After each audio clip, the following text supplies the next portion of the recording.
What's up, everybody? Welcome back and happy Wednesday. I'm meteorologist Andrea Myers, bringing you your daily hail forecast, sponsored as always by C3 Group, Merlin Law Group, American Contractor, and Atlas. And they're there as usual in the description to this video, so go ahead and check them out. Today, we're going to start off with a recap of the 3-star hail maps from yesterday, one through Texas and one through the Central Plains. We'll get into all of that, and then going into today. Should be kind of the last gasp for severe weather widespread on this low pressure system, but it could also be a doozy through Oklahoma and Texas. Could get some pretty large hail, and then we got all other risks on the table as well. So we're going to get into all of that and our city forecasts for Oklahoma City. Expected to start seeing storms here in, the late, I guess a few hours, what's like 6 o'clock, we'll talk about it. And then, down through West Texas as well. And all that's going to move into the Red River area, so Dallas, you're in it as well. So got lots coming up here on the agenda.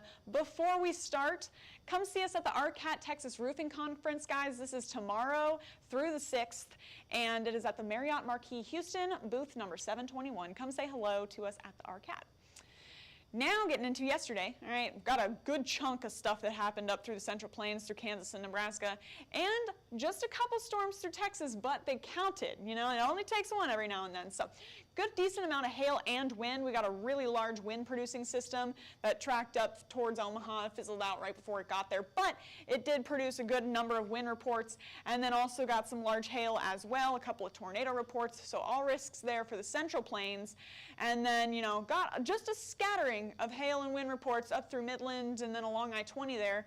But again, it was enough to, hit population and produce a 3-star map. So taking a look, starting out with our Texas storms. Here's all the severe hail swaths. It's kind of hard to see with the gray, but they're kind of scattered here through West Texas between Pecos and San Angelo's there. Went through Midland as well. So starting out on the north end of those swaths, this one went through La Mesa into Snyder with some ping pong to golf ball sized stones, and then 2.5 inches south of Colorado City. Then once we get into Midland, Odessa, that's where one cell really took off. Again, produced up to 2.5-inch stones. That's about the size of a hen egg, if you want some reference, just to the north of Midland there.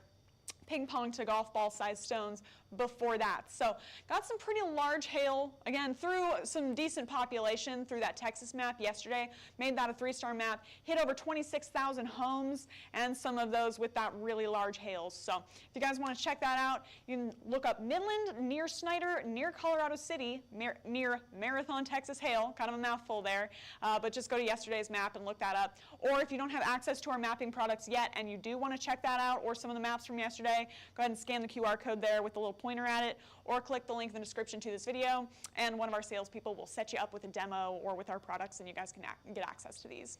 So got that.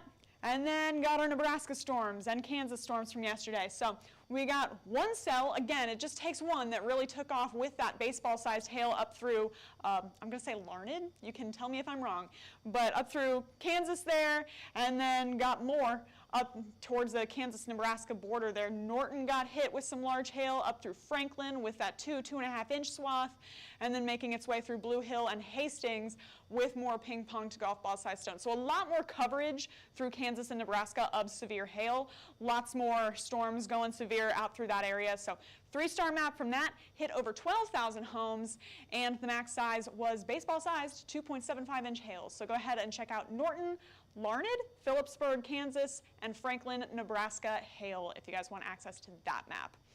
And then there's potentially more on the horizon today. This is what we've got going on right now through Oklahoma and Texas. Tons of rain, got some spotty showers popping up through Oklahoma City. Rained at the Hail Palace here a little bit ago.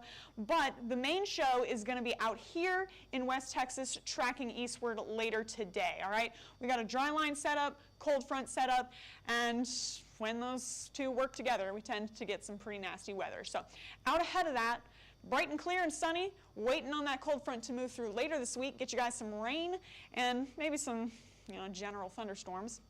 And then out west of that trough, just a little bit of cloud cover, but mostly clear for you guys too. It's where that trough is intersecting that ridge right through this area that's producing that stormy weather right now. So 88 degrees in Dallas, 76 in Oklahoma City.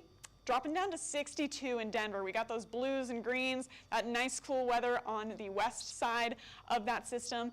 Out east, staying nice and warm. And check out this 24-hour temp change. There's the cold front, right?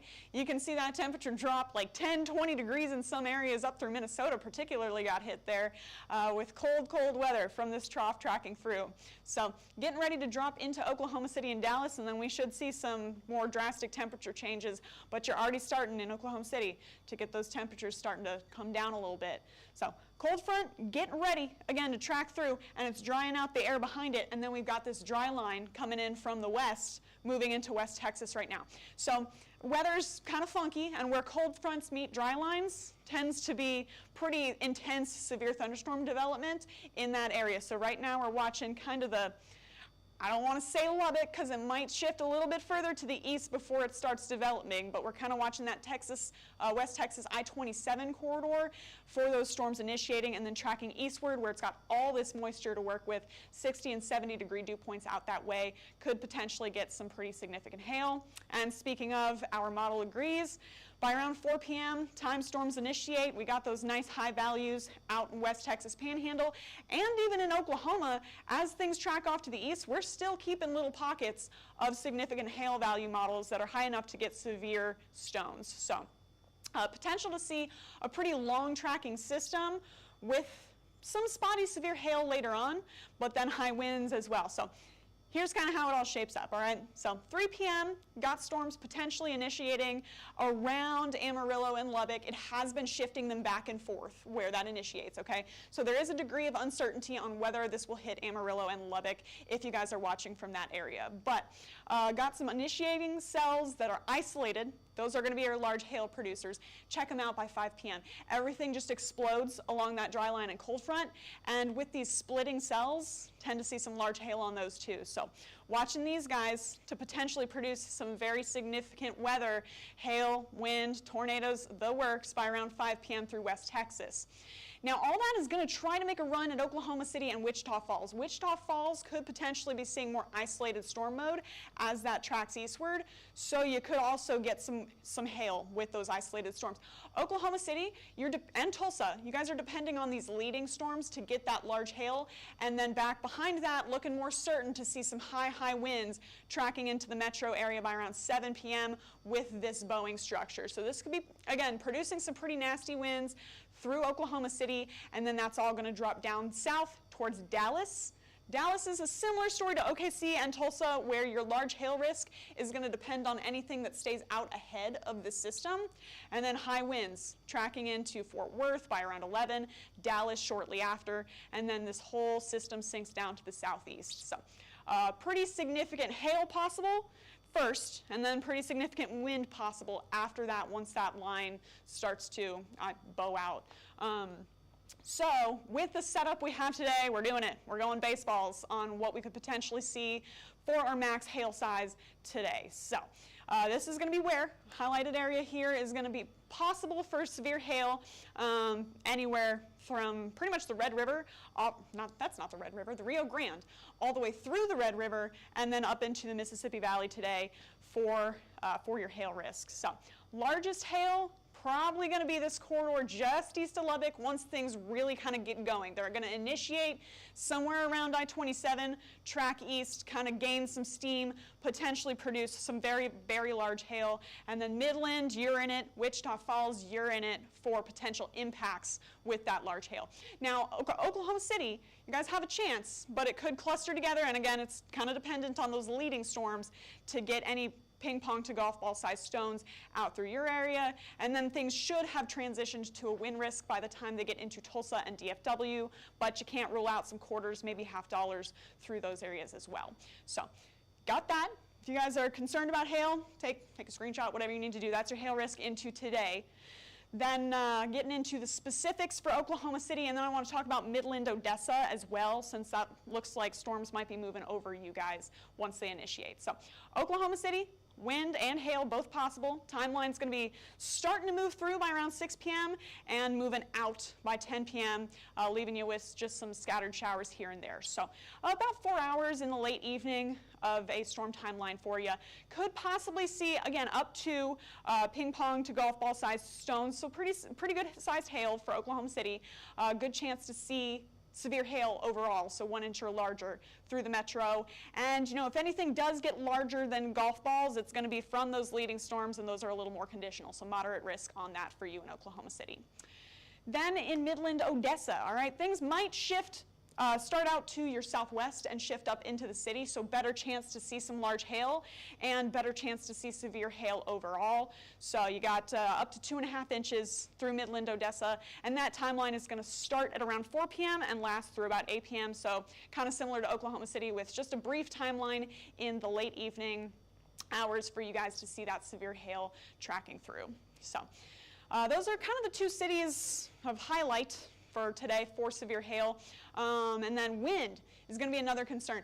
Now this is going to be our 58 to 73 mile an hour swath. This is what we put out usually for any sort of severe wind, but I think this will be on the upper end of that 58 to 73 mile an hour range. So could be seeing some 70 plus mile an hour gusts with that system that tracks through Oklahoma City and Dallas. So if you guys are in OKC or Wichita Falls, that's the best chance to really get those winds kind of starting to rip as they move through. And then, things will be just that whole big complex tracking through Tulsa and DFW later tonight. Again, DFW is going to be like around 11 p.m. So I guess before you go to bed, just put in any lawn furniture or anything you got out there that you don't want blowing around, because that's going to be moving through after dark. And moderate chance for you guys, moderate chance for Midland, and then a little bit lower along the north end of 27, so Amarillo, Lubbock, lower end chance for you guys, but still a chance to see some severe winds today. So again, got that hail risk, got that wind risk. Tornadoes are also a risk. Going to be low end chances across the board because they will be scattered, and especially once that line forms. Anything that spins up through that line could possibly produce some brief tornadoes through any of these highlighted cities into today. So got all risks on the table. Through the South Plains, that low is going to go out with a bang is what it's trying to do as it shifts that cold front out that way along with that dry line. So multiple things to be watching for today if you guys are in Oklahoma or Texas. And then tomorrow, it's going to make its way out east, but it's going to kind of lose some of the instability that it had today. So it shouldn't be doing a whole lot of severe weather, maybe just some severe storms here and there. And then that's going to last through Friday with just some heavy rain. So here's your 48-hour forecast temps for just a lot of our main viewing areas here. But if you're in Oklahoma, like Oklahoma and Texas, there's that cold front after it tracks through highs in the 80s and 90s today, highs in the 60s, 70s into the beginning of Thursday, and then moving up into the 70s and 80s by peak heating. But still, you got 70s and 80s versus 80s and 90s. That cold front is cold fronting as it tracks through into today.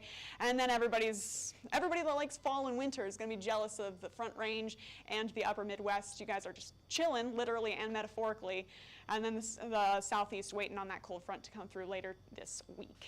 So here's your 5-day rain chances. Again, spot the front. It's just going to kind of track through here. That's why it's spitting out all that rain.